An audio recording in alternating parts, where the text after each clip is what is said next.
Ash's Greninja will finally return on April 19th, 2022. He is going to punch things, and his relationship with the other big blue bomber that everyone loves is going to be something special. So let's talk about it.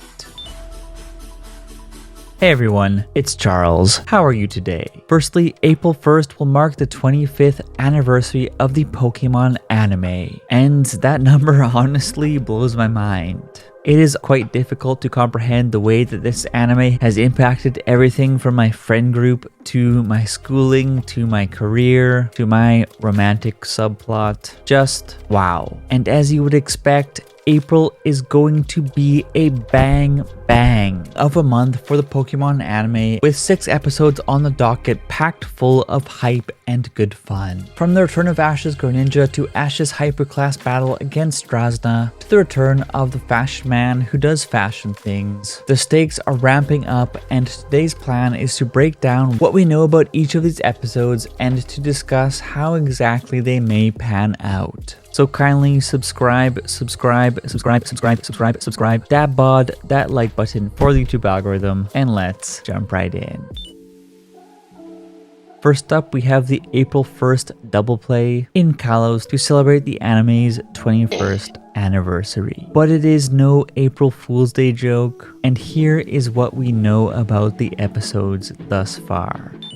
In this episode, Ash will reunite with Clement and Bonnie in Lumio City as he undergoes intensive training with his old friend to prepare for his big battle against a member of the Kalos Elite Four in the subsequent episode. Based on what we have seen in the trailer that was recently dropped on the AniPoke official Twitter, the product of this training will be a hard-hitting move apiece for both Mr. Fish and Donald, the dynamic duo on the roster for Ash's big match. Indeed, the March 23rd banger trailer reveals Dracovish unleashing Dragon Rush and Sirfetch'd banging out a massive Meteor Assault. And I can't wait to see how these moves will actually be built into the match's storyline. Ashy Boy, Clement, Bonnie, Mr. Fish, Shirtless Donald. What a powerful blend of the old and the new. And it's time to build some hurtin' bombs. The second episode of the April 1st special will showcase Ash's match against an Elite Four member from Kalos, none other than Drasna. Currently, Ash Ketchum is ranked 15th in the world, and if he wins this one, then I suspect that he will probably rank up to 9th or so and take on one final challenger to break into the Master Class. As you are probably aware, Ash has come out of it with an inflamed baboon butt every time he has squared off against an Elite Four member in the past, whether it be Prima or Drake or Flint. Essentially, these characters have served to humble Ash and teach him valuable lessons about Pokemon training, and on the anime's power scale, Elite Four members are virtually untouchable. But with Ash more mature as a trainer than ever before, this match is going to be something else. And if Ash actually topples Drasna, it will break new ground for the anime. As for Drasna herself, this episode will stage her debut in the anime, and as a KoroKoro magazine article explains, although she looks gentle, her battle abilities are absolutely extreme. This article shows Drasna with her Altaria and also reveals that Wickstrom will make another appearance in Journeys, because he's a good man. Regarding the 2-episode special, I expect the perfect mix of fun and hype. Not to mention that it will be an absolute pleasure seeing the 2 rogues of Ash's team take center stage and show their quality.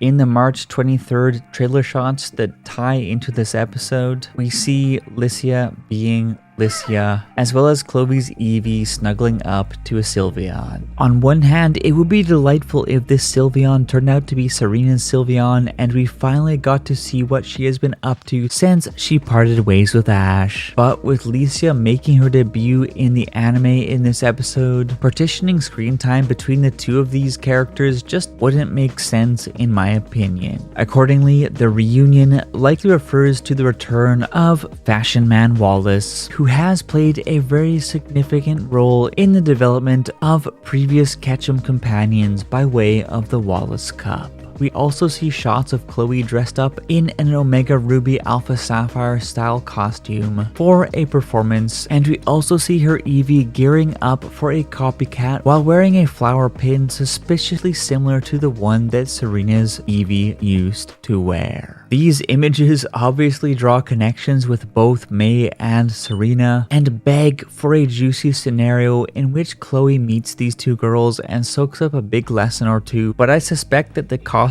and flower attire are simply there as Easter eggs and references to past series and little more. That said, I hope that I am proven wrong.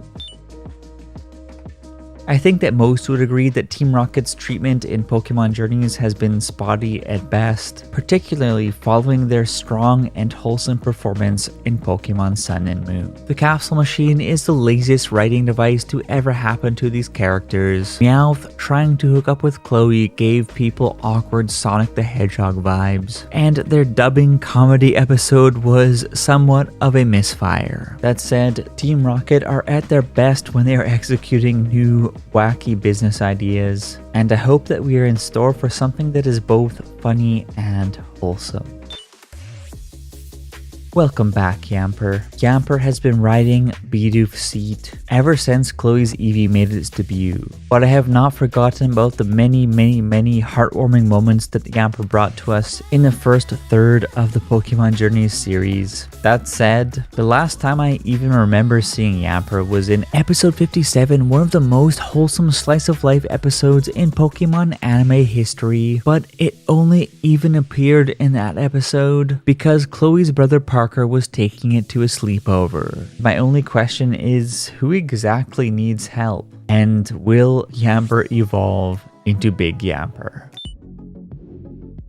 And at last, we arrive at the most hotly anticipated episode of the month. With Lucario and Greninja heading up the show, it would only be natural for Greninja, who mastered the bond transformation together with Ash, to play the role of mentor to Lucario, helping it unlock the true power of its aura bond with Ash. And I would bet my bottom Bidoof that this is exactly how this scenario will play out. To be honest, this seems like such a dream scenario that it must be something pulled off of someone's Wattpad, and yet it is the real deal, and I cannot wait to see how these two interact.